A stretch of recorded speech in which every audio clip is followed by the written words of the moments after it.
Hey everybody, welcome to another update for September 2020 of the Australian property market update. And we look at especially the COVID-19 impacts now that we've been in this for about half a year now.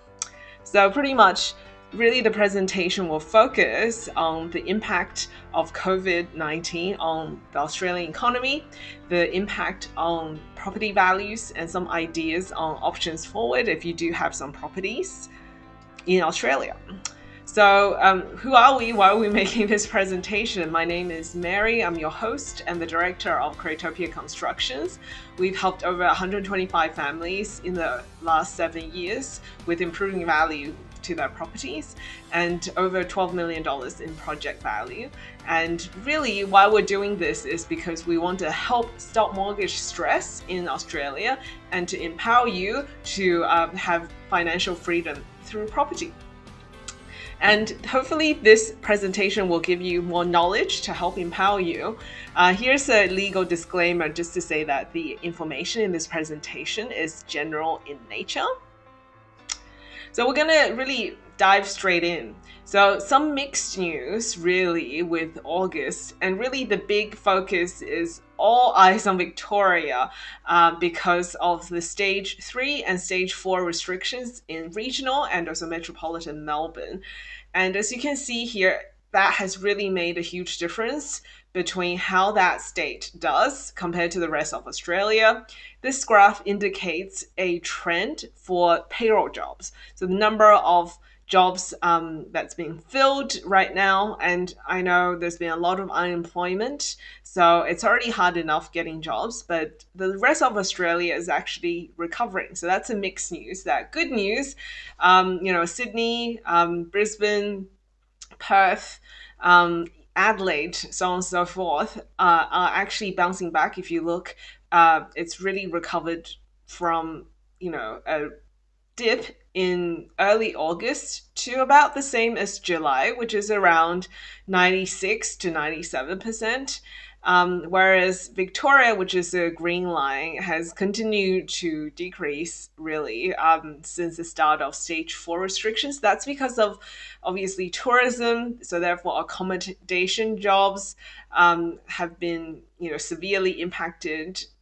Tourism jobs really non-existent at this stage, so thus the dip. However, the dip hasn't continued through to the end of August. So we are seeing some stabilization there. So unfortunately, we can see from this that the stage 4 and stage 3 lockdowns in Victoria have definitely impacted its economic performance compared to other states. Okay, who's ready for some good news? So for August 2020, we have increasing building approval. So you can see a very sharp upward trend on this graph, as actually from about the end of June to beginning of July, and that's really when the home builder scheme started really being recognized and introduced from the federal government into the state governments. So it is working pretty much. If you don't know what home builder is, it's a grant from the federal government applied by the state governments that you can apply for if you're building a complete new residence building, or if you have a high value renovation that's more than $150,000 in value. So that's really driven a huge building boom, which is fantastic for the economy as well as for the property industry. So after the good news, we have some bad news. So really, all the data you see from different outlets, this is from Westpac, have really separated the different states as to compare Victoria against the rest of the country. In this one, you can see transactions, which is an indication of consumer spending. All the other states in the country, larger states, I would say New South Wales, Queensland, and WA, have relatively recovered and steady transaction values, as you can see there with the lines. However, once again, the black sheep of the economy, Victoria, has started to really recover and also follow other states with the trend in July. However, the restrictions, stage 4, stage 3, has caused a huge dip in the car transactions, therefore consumer spending from really July into August. So that also is usually an indicator of consumer sentiment, and whether Victoria's impact and decrease in economic performance has an impact on the rest of the country is a question, and we shall answer that with the next slide. And the answer is yes, has impacted our overall consumer sentiment. This is a graph for the whole country, not just for Victoria. Interestingly, since the restrictions have come in Victoria, really in July, the sentiment has continued to decrease. Once again, possibly not wholly attributed to Victoria. I can't blame Victoria for everything. Um, but as really the economic reality hits the whole country, people are realizing, oh wow, there's not as many jobs as before. We are still not really back to normal, even though there are less restrictions in Sydney, in Brisbane, in Perth, just because the whole economy has been contracted and therefore impacted. Therefore, that's got to definitely affect your mood and therefore consumer sentiment. What that affects in terms of property values is therefore pricing, as we shall see on the next slide. Home prices really continue to fall in the major cities of Brisbane, Sydney, and Melbourne. Melbourne leading the fall of negative 1.2%, similar to how it did in July.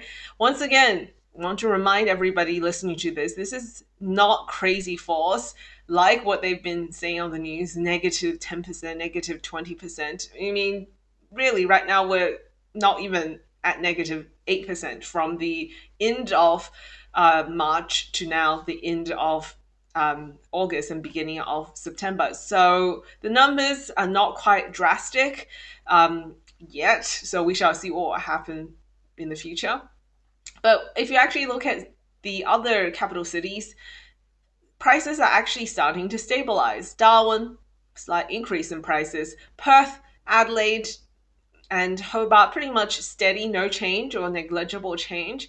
Overall, there's a slight negative change in national prices. But really, I mean, Melbourne, we've always expected due to restrictions. And I think the other cities' falls or stabilization just reflect the falling consumer sentiment. So when people's sentiments are low, they don't tend to invest or buy, especially larger items such as property, unless they are looking at it from an investment perspective. So if you are a homeowner or an investor, that's something you just need to think about. Is this a great time to buy? If you're an investor, prices are falling apparently. And from a homeowner perspective, do you really need to sell? I think that's a key question. But to help you make that decision, let's look at the next graph, which is an indication of market forecast. Once again, we don't have a crystal ball, but we can definitely look at demand and supply in the market to give an indication on where the pricing and values could move. So pretty much what we saw before, even up until July, is that the total listings and new listings in 2020, once again, this is national, have been pretty consistent with seasonal trends in previous years, even if the number of listings, as you can see there, is a lot lower overall. But really, in August is where things have started to turn. So you can see here from the end of July now into end of August, the number of new listings have taken a dive. So right now, supply has stopped or decreased, whereas I didn't have the graph here, but I can tell you now that the volume of sales has remained steady. So demand has remained steady, but as you can see here, supply is falling. And the overall total listings for national, it has also started to follow the same trend, obviously. So once again, we are seeing interesting economic dilemma here that we have seen decreases in property values. But now we are potentially going into a situation where we have, the same amount of demand but lower supply. Therefore, this could actually be inflationary towards property prices. That this is just a theory. We shall see it next month. And once again, Victoria, each state, even Melbourne, metropolitan will be different to regional Victoria. As we saw in my previous Victoria edition, that prices in regional Victoria are increasing, right? Compared to metropolitan Melbourne, which has decreased. Once again, even tighter restrictions in Melbourne has impacted on those pricing. Therefore, this overall trend is a national outlook, but it could be different for each city and each region. But overall, it's indicating that the decrease in demand could be potentially even a good time to sell. So, as a homeowner or investor, this is just a good time to reflect on what you want to do next. Obviously, we'll get more data, especially if you're a homeowner or investor in Victoria. I think keeping an eye on economic movements, property movements could potentially make you a lot of money or save you from making a loss. So this is just putting our fingers on the pulse daily, because every day is a surprise, really, especially in Victoria right now. We're based in Melbourne, metropolitan area, so we're right there on the front lines with you. So this month, we're really just doing a very short presentation as compared to previous years, previous months. It does feel like years. And at the end, we just wanted to give you this month's offer again, which is a free property consultation valued at $150. And really, reiterating the whole mateship concept, Aussie, Aussie, Aussie, oi, oi, oi. We're really all in this together. And especially, as I said, we're in Melbourne here with you guys. So we're feeling all the ups and downs with the daily announcements, the roadmap out.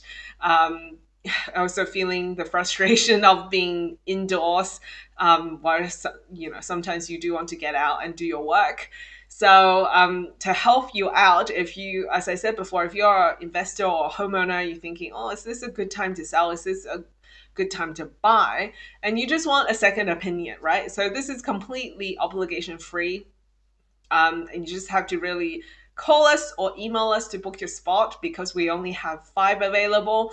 These were gone in a snap for last month of August, and we've actually had to decrease the number of calls we offer just because they were so popular.